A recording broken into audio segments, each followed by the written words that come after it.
बच्चे, आज तुम लोगों को हम सब्जेक्ट और प्रीडिकेट के बारे में बताएंगे। बच्चे, सेंटेंस को मुख्य रूप से हम दो भागों में विभाजित करते हैं। एक का नाम है सब्जेक्ट और दूसरे का नाम है predicate. Sentence can be divided into two parts. One is subject and other is predicate. As for example, Ram is a good boy.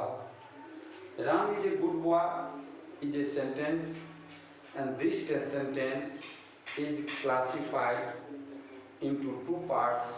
One is subject and other is predicate. बच्चे, what is the definition of subject? Subject हम किसे कहते हैं? The subject is a part of sentence about which something is said is called subject. अर्थात subject वाक्य का वह भाग है जो कुछ भी कहता है, कुछ समथिंग अबाउट, जिसके बारे में कुछ कहता है, उसी को हम सब्जेक्ट कहते हैं। As for example, Ram is a good boy. In this sentence, which is a good boy, अर्थात अच्छा लड़का कौन है? The answer is Ram. So in this sentence, Ram is subject. Other parts, predicate, predicate, predicate, विधेयक। सब्जेक्ट, पहले what is the meaning of subject? Subject का अर्थ होता है विषय, अर्थात जिसके बारे में हम कुछ बोलना चाहते हैं, कहना चाहते हैं, वही सब्जेक्ट है। और इसलिए तुम लोग देखते हो कि शिक्षक जब भी पढ़ाना शुरू करते हैं वह पहले सब्जेक्ट लिखते हैं और सब्जेक्ट के बारे में उसका विषय लिखते हैं। दूसरा बात है predicate. What is the meaning of predicate? विधेयक। The predicate is that parts of the sentence which tells something, जो कुछ बतलाता है। अर्थात प्रीडिकेट वाक्य का वह भाग है जो कुछ बतलाता है सब्जेक्ट के बारे में।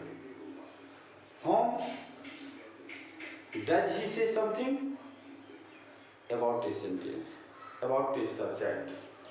सब्जेक्ट के बारे में जो कुछ भी बतलाता है उसी को हम कहते हैं प्रीडिकेट। उदाहरण स्वरूप, Ram is a good boy. In this sentence, what kinds of boy is Ram?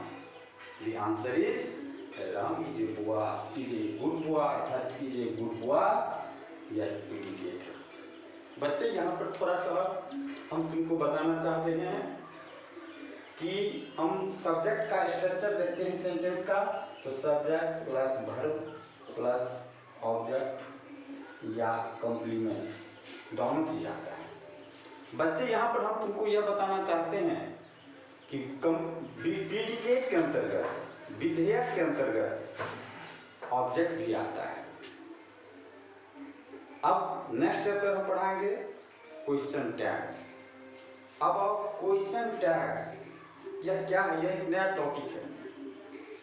Question में जब हम टैग लगा देते हैं, टैग को जब हम जोड़ देते हैं, ऐड कर देते हैं, उसी का नाम हो गया question tag. As for example, we are proud of her. अब ये क्वेश्चन क्या है? बच्चे, हम देखते हैं कि क्वेश्चन एक स्टेटमेंट है। जो स्टेटमेंट दोनों तरह का हो सकता है, अफर्मेटिव भी हो सकता है और निगेटिव भी हो सकता है। अब अफर्मेटिव क्या है? Affirmative, we are proud of her, यह स्टेटमेंट जो है वह अफर्मेटिव है। दूसरा स्टेटमेंट है you can not run fast, क्योंकि यह स्टेटमेंट निगेटिव है। तो बच्चे, अब क्वेश्चन टैग का क्या डिफिनेशन है? तो question tag is an expression, यह एक एक्सप्रेशन है। किसका एक्सप्रेशन है? which is used to ask,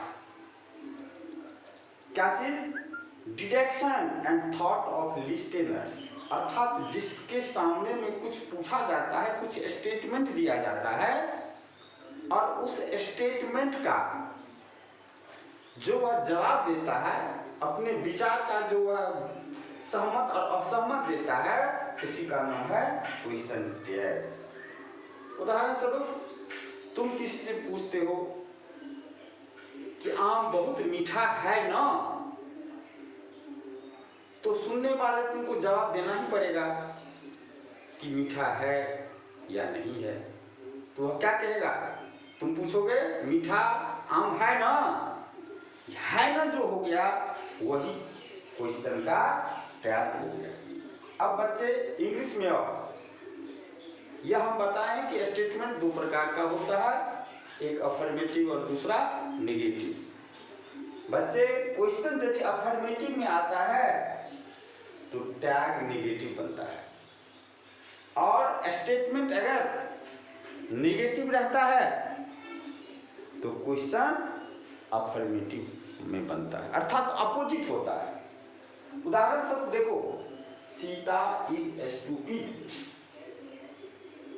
इसका क्या हो गया, यह अफर्मेटिव है, इसका टैग बन गया इज नॉट सी। अब हम कैसे बनाते हैं बच्चे, सेंटेंस में हेल्पिंग वर्ब का प्रयोग किया जाता है, एक्सुअली वर्ब का प्रयोग किया जाता है, और टैग बनाने के लिए एक्सुअली वर्ब के बाद अगर नेगेटिव का प्रयोग करना होगा तो नॉट का प्रयोग करेंगे, और अगर अफर्मेटिव में लिखना होगा तो नॉट का प्रयोग नहीं करेंगे। उसके बाद हम सब्जेक्ट में देखेंगे, सेंटेंस में देखेंगे कि जब भी सब्जेक्ट होता है तो चाहे नाउन होता है या प्रोनाउन होता है, यही दो होता है सब्जेक्ट में, या नहीं तो किसी भी वस्तु का नाम होता है। जैसे यहाँ पर दिया गया सीता, यह सब्जेक्ट है, सीता इज फेमिनिन जेंडर, सो यहाँ सीता के लिए हम क्या करते हैं, उस नाउन का प्रयोग हम टैग में नहीं करते हैं, उस नाउन के लिए जो उचित प्रोनाउन आता है उसका प्रयोग करते हैं। सीता के लिए क्या आएगा, सी, तो हम क्या लिखे हैं सी, अर्थात ये इज हेल्पिंग वर्ब है और यह क्वेश्चन है अफर्मेटिव में, तो इसका टैग हम नेगेटिव में बनाए हैं, is not C. Do you understand? Second example is we are proud of her, यहाँ सब्जेक्ट वी है और स्टेटमेंट जो है वह पॉजिटिव है। तो नेगेटिव बनाने के लिए हम जब सेंटेंस का लास्ट होता है तो फुल स्टॉप के बदले यहाँ पर कॉमा देते हैं। उसके बाद देखते हैं क्या, हेल्पिंग वर्ब है आर, क्या लिखेंगे हम, आर। ये स्टेटमेंट क्या है, अफर्मेटिव में आर नॉट लिखेंगे, और फिर यहाँ पर सब्जेक्ट के बदले में वी है जो प्रोनाउन है, तो यहाँ पर हम आर नॉट वी लिखेंगे। लास्ट में हम साइन ऑफ इंट्रोगेशन, प्रश्नवाचक लिखेंगे। दूसरा सेंटेंस है you can not run fast. बच्चे देखो यहाँ पर this sentence is in negative because not is used. Helping verb is can, तुम क्या लिखेंगे, यहाँ पर सबसे पहले कॉमा देंगे, कॉमा के बाद कैन लिखेंगे। इसके बाद फिर क्या देखते हैं, ये नेगेटिव सेंटेंस है तो फिर इसमें हम नेगेटिव शब्द का इस्तेमाल नहीं करेंगे, क्या लिखेंगे, कैन यू, फिर यहाँ पर लास्ट में साइन ऑफ इंट्रोगेशन देंगे। यही है क्वेश्चन टैग्स।